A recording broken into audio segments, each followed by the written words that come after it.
آستان سے پہلے کوئی آستان نہیں تھا، میں وہ زمین تھی جس کا کوئی آسمان نہیں تھا۔ تو انسان کہاں لڑک کے گرا ہوا تھا؟ آپ جانتے ہیں، اپنے ہاتھ سے باپ اپنی بیٹی کو زندہ درگور کرتا ہے، یہ حقیقت واقعہ ہے۔ اللہ اکبر، کتنا گھنونا جرم ہے۔ جرم آج بھی ہوتے ہیں لیکن ظالم منہ چھپاتا ہے، لیکن کتنا شفاق دور تھا۔ سکا باپ، حقیقی باپ اپنی بیٹی کو اپنے ہاتھ سے زندہ درگور کرتا ہے، مٹی انڈھیل دیتا ہے، اس کی سانسیں دب جاتی ہیں اور وہ گھٹ گھٹ کے اس ریت میں مر جاتی ہے، اور باپ اتراتا ہوا فخر سے واپس پلٹتا ہے کہ میں نے اپنی پگڑی کا کلس نیچا ہونے سے بچا لیا، میں نے اپنی آبرو کی حفاظت کر لی۔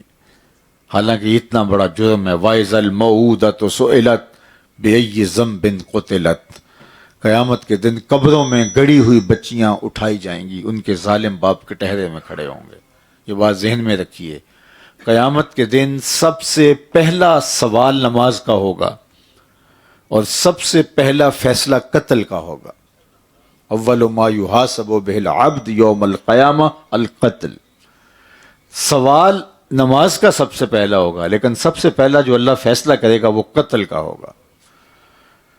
جس نے کسی شخص کے قتل میں، حدیث پاک میں آیا، آدھے جملے سے بھی مدد کی، ہلا شیری بھی دے دی، پورا جملہ بھی نہیں تھا، آدھے جملے سے بھی مدد کی، قیامت کے دن جب وہ اٹھے گا تو اس کی دو آنکھوں کے درمیان لکھا ہوگا آئسم من رحمت اللہ، یہ بندہ اللہ کی رحمتوں سے محروم ہے۔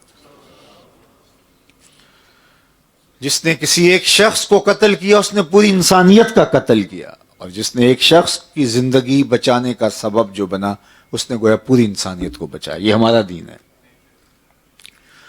اللہ اکبر۔ لیکن وہ بچیاں، ان کا قتل کے کیس میں بھی پہلے لایا جائے گا، چونکہ ان کی کوئی ایف آئی آر درج نہیں ہوئی۔ جب وہ قتل کی گئی تھیں تو کہیں ان کا پرچہ نہیں کٹا۔ جب وہ زندہ درگور کی گئی تھیں تو کوئی وہ موم بتی جلانے والی آنٹیاں نہیں تھی جنہوں نے ان کے حق میں آواز اٹھائی ہو۔ وہ دب گئیں اور معاشرے نے بھی داد دی۔ اب ایک دن تو آنے والا ہے جب فیصلہ ہوگا، اور قیامت کے دن سب سے پہلے قتل کا فیصلہ ہوگا، اور قتل میں بھی ترجیحاً ان کا فیصلہ پہلے لایا جائے گا، اور ان کے ظالم باپ کھڑے کیے جائیں گے اور وہ بیٹیاں اٹھائی جائیں گی۔ اللہ ان بیٹیوں سے سوال کرے گا، بِأَيِّ ذَنبٍ قُتِلَتْ، کس جرم میں قتل کی گئی؟ اچھا، علماء کرام سے پوچھئے کہ قاتل سامنے کھڑے ہیں تو مجرم سے پوچھے جاتی ہے نا وجہ جرم۔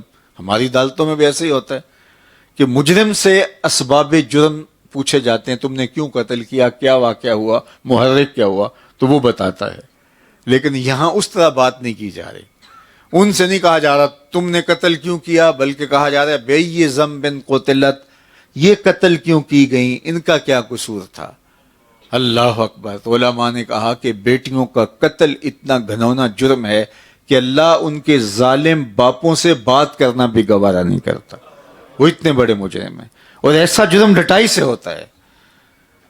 پھر ایک آواز گونجتی ہے، ذرا اس کو سنیے۔ آپ نے سنی ہے، پہلی بار نہیں سننے جا رہے، لیکن اس کو آپ نے تحسینی کلمے کے طور پہ سنا ہے، لیکن یہ کلمہ جہاد تھا اس ظالمانہ سماج کے خلاف۔ اگرچہ کلمہ تحسین بھی ہے، کلمہ محبت بھی ہے، لیکن ہم نے ہمیشہ اس تناظر سے اس کو سنا۔ لیکن جب بیٹیوں کو زندہ درگور کر کے باپ فخر کر رہا تھا تو ایک آواز بلند ہوتی ہے، لوگوں سن لو، میری فاطمہ میرے جگر کا ٹکڑا ہے۔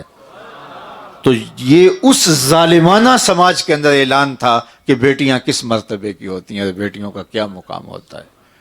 اب بیٹیاں عزت کا نشان بنی۔ میرے استاد فرمایا کرتے تھے بیٹی گھر کی رونق ہے، بیٹی چار دیواری کی آبرو ہے، اور پھر آخر میں فرماتے تھے بیٹی باپ کے جنازے کی رونق ہے۔ تو بیٹی تو پھر عزت کا نشان بن گئی، وقار کی علامت بن کے ابھری۔ اللہ اکبر۔ جہاں بیٹیاں زندہ درگور ہوتی تھی وہاں حضور کیا فرماتے ہیں کہ جو دو بیٹیاں یا دو بہنیں ان کی تربیت کرے، پروان چڑھائے اور اللہ کی رضا کے لیے ان کو جو ہے وہ نکاح ان کا کر دے، قیامت کے دن وہ میرے نیڑے اس طرح ہوگا جس طرح یہ دو انگلیاں قریب ہیں۔